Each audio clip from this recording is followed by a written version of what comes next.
So, the title of my big idea I want to share with you today is No Woman Left Behind in Leadership Development.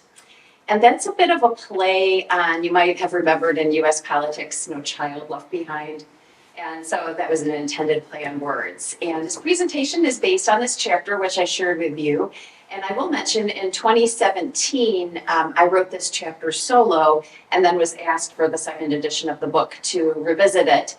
And so I enlisted two of our wonderful PhD students to collaborate with me, Eunbi Sim and Wei-Shen He. And so I want to make sure I credit my colleagues. And so the paper starts with a quote from Mary Parker Follett, and if you haven't heard of her, you should. She was really one of the first women thinkers. And I don't even know if I would call her a scholar, but she was a prolific writer, and she was very practical. And you can read the quote, I'll say it since we're taping, is leadership is not defined by the exercise of power, but by the capacity to increase the sense of power among those led. The most essential work of the leader is to create more leaders. And yet, if you look around at leaders today in the world, women who make up half of the population don't make up half of the leaders. And beyond that disparity, leadership is in crisis, especially exaggerated by the pandemic. In spite of that, it's a huge industry, over $366 billion globally, and that was a 2019 figure. And the expenditures are largest in the United States and in the UK. And yet leaders are faced with ambiguity, crisis, chaos. We are living in a time where work is being redefined, the great resignation, the great rethink, CEOs forcing people back to the office without thinking about the consequences, and the quiet quitting, and all of these things that are going on in workplaces. So this paper focuses on women's leadership. So I want to spend a few minutes just compelling you to really see this as a problem. And it's a problem across the globe, which is way worse in countries outside the United States or the UK, for example. But the prediction is it will take over 100 years for women to make parity in terms of the gender gap. We're looking at income in particular. And dating back to Acker's research in the 1990s, when she wrote about the company man, or the ideal worker, was a white male who was solely devoted to the enterprise and would make any kind of personal sacrifice for the work. And women don't fit that model at all. But in addition to that, they aren't paid equally, treated equally, they lack mentors, they lack access to developmental opportunities that pave the way to climb the career ladder, and it just creates an unequal playing field. And then a little bit more about this. About less than 1% of women are heads of state globally. And the number of Fortune 500 educators, and I've been studying executives for over, I think, 30 years now, always has stayed around single-digit percentages, and it fluctuates from time to time. And yet even men dominate leadership positions in education, for example, where women are half of the workforce, or actually 75% of the workforce, but 87% of superintendents are men. And we know from being at higher ed that only about 39% of women hold tenure, even though we hire men and women equally, so there's also disparity there. Jacinda Ardern is in that picture as one of those 1% women of heads of state, and actually you can skip that one because it looks like the content repeated, but we'll go on to the organizations are patriarchal. And so we're setting kind of up a situation where there's a lot of disparity, and women are coming into organizations they didn't create or perpetuate, but have to function in. And the biggest problems for women's advancement is bias. It's not numbers. Some CEOs will use the excuse that the pipeline is leaky. That also is not true. Women make very conscious decisions to start their own businesses or to leave corporations. And there are more CEOs named David, 45%, than there are women CEOs, which is around 4%. So that kind of gives you a sense of, well, there is not equality here. There's also a really good study that when there's only one woman or one underrepresented person in a job pool, it will be statistically impossible for them to get hired. And so what we encourage is that you make sure your finalist pool is diverse, because that increases the likelihood that a woman or a person of color or a sexual and gender minority would be hired. And so, yeah, we know that it's not fair. Keep going. And what this article really zoned in on was not just this dearth of women leaders, but the problem with how leadership is done. And I think the question that I want to ask is not just how can we do leadership better for women, but should we be doing leadership development? Why are we doing it, and how are we doing it? And the research that I did for this chapter both times was that leadership often focuses on the wrong issues, like leadership development. And it may tend to be more training oriented, like how to facilitate a group, versus education oriented, where we're looking at assumptions leaders make, or are they good allies in the organization to groups that need their help. And a lot of people who do leadership development are often white male CEOs. And this is the assumption that just because they're good leaders, they will be good leadership teachers. And my argument is that if people aren't coming from an LLOD perspective, learning leadership and organization development, then they probably have no business other than being on a panel to do leadership development. And that may be a tough issue to take on, but it's true. Great, thank you. And then if you look at leadership development, there's so much crap out there. And so a lot of leadership programs, and I did research on coaching for women for another article I wrote last year, and the approach to add women in STIR is very common. So we'll just hire women and we'll hope they survive in our culture, which is toxic and masculine. And so that is not a good strategy for change. And then I already mentioned the leaky pipeline. But another very common thing, and especially a lot of coaching programs do what we call fix the woman, that because you aren't advancing, it is your fault. You aren't working hard enough, you don't look right, you need to behave differently. And then a lot of these coaching programs we looked at have what I would call a post-feminist mindset, which really became the status quo during the Trump administration. And it's this idea feminism is dead, or feminism isn't needed because look at how far women have come. And if you aren't able to make it in this world, then there's something wrong with you, not the organization.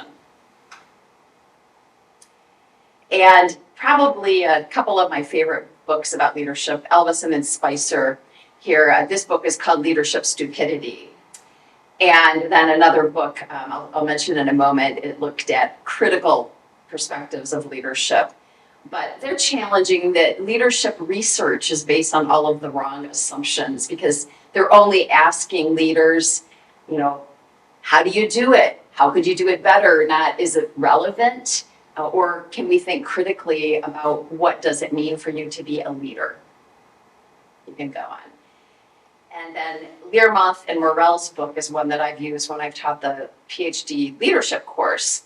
And they are super, super critical about the idea of leadership itself. And in fact, they call it, pardon my French, leadership. With this idea that when we privilege that idea of a leader, we're automatically disadvantaging workers, because we create this discourse and mystique that the leader up there on the pedestal is always right, not to be challenged, not to be questioned, and is hierarchically more important than you. And I love their idea that when we think about leadership, it flattens workers while at the same time flatters the bosses. And probably the most interesting thing in their book is that leadership and like CEOs, like a CEO leader, was not even part of our language until the 90s. And you can see on the screen that the top 5 modifiers of the word leader had to do with politics and labor, not management. So, and this is kind of the final point, and then we've got a couple other short slides after this, is how do we shift leadership from being exclusionary and poorly done to something that actually can help elevate women and other people who've been left behind into leadership positions.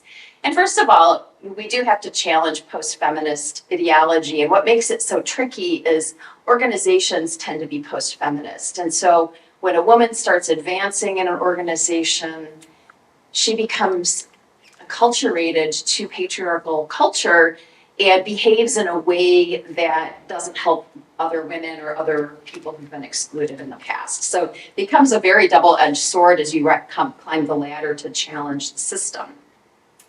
And I already mentioned that if we don't change the structure of organizations, we can't tell women they have to fix themselves. And so that programs really have to do a better job of challenging the idea of leadership and organizational culture. Basically, I think also bringing more intersectional lens. And what we developed at the end of this chapter was a model for critical feminist leadership development and what we think it has to have. All right, you can go on. And this is the last slide, and then I can quit. But critical leadership development basically applies three different things. It does take a critical theory perspective, so you will be studying that in your work if you haven't already began to study it, which is to basically take a philosophy of critique of the status quo and questioning of assumptions, which also flows into critical thinking, where we start to question our own gendered assumptions or gendered assumptions about leadership, and oh my goodness, there are a lot of them. Women get judged for behaving the same way men do, but get called very different adjectives for it. For example, bossy might be what women get called versus the man sitting next to them is strategic. And so thinking about those inequities, and then understanding gender as diverse and fluid and intersectional, and then finally actually taking action. And I think this is where my background as a practitioner comes in, because no amount of critical theory or critical thinking is worth anything unless we think about how can we make our lives better and different. And so the critical action ranges from small actions like using the correct pronouns to creating structural change in organizations. And there's lots of strategies for doing that, which would be a whole nother lecture. But basically trying to create policies and practices that make it more accessible in organizations for women and other underrepresented groups. Yeah, and these last slides here, we can jump into them during our fireside chat, which I know was up on the screen a little while ago. And these are tables listed in the book, but the chapter goes on to explain actually some very tangible strategies for how would you apply critical theory, critical thinking, and critical action to leadership development. So that gives you kind of a work plan for if I wanted to do this, how would it look? And my hope is that leadership development can be done more critically in a way that helps actually not only develop women who get leadership positions, but that they stay on to help create change in the organization. I think because we take leaders and leading and leadership for granted, that they are necessary and valuable in society. And then you even can look at Terry College here at the University of Georgia, for instance, and they have this very well-funded, large leadership development program for undergrads. Should we be teaching undergrads leadership? I think it's a relevant question. Are they even old enough to be critical of it, or do they walk out of here replicating leadership behaviors that are not inclusive, that are not helpful? So I think really questioning it and actually questioning how do we do it. Because from what I can look at, and when I look at leadership development programs, and I've attended some in my life, they aren't even leadership development programs. For instance, I attended a community-based leadership program many years ago, and all it was a meet and greet and networking activity. I didn't learn one thing about leadership for the whole year. And then I see the university has leadership development programs for women, faculty, and staff. And some of my friends work in those. But then I look at I look at them and then I wonder, or I'll see the roster of who it is, and they don't need help. Why did they get selected? So, are the right people getting this development, and what are they learning? For those of you who don't know me well, I started my career in the automotive industry and worked my way up as an HR high potential fast track worker to an executive position in a very short amount of time. And so I kind of lived my dissertation, which was how executive women learn corporate culture. And one of the most astonishing things that I learned during my dissertation research, and I interviewed women CEOs and very high level C-suite women, was most of them were content to be what I called consciously unconscious about gender inequity, where they thought they could recognize it and they put their head down and did their work because they didn't want to be that woman, or they were afraid of what the men would think. And it was a very rare type of woman leader, and it doesn't just have to be a woman leader because men need to be doing this and committed to this too, who are actually willing to take critical action. And so I've spent most of my career thinking about how do we help leaders get into that spot of being willing and able and knowledgeable about how to take critical action in a way that makes organizations more accessible and healthy and, I think, equity driven.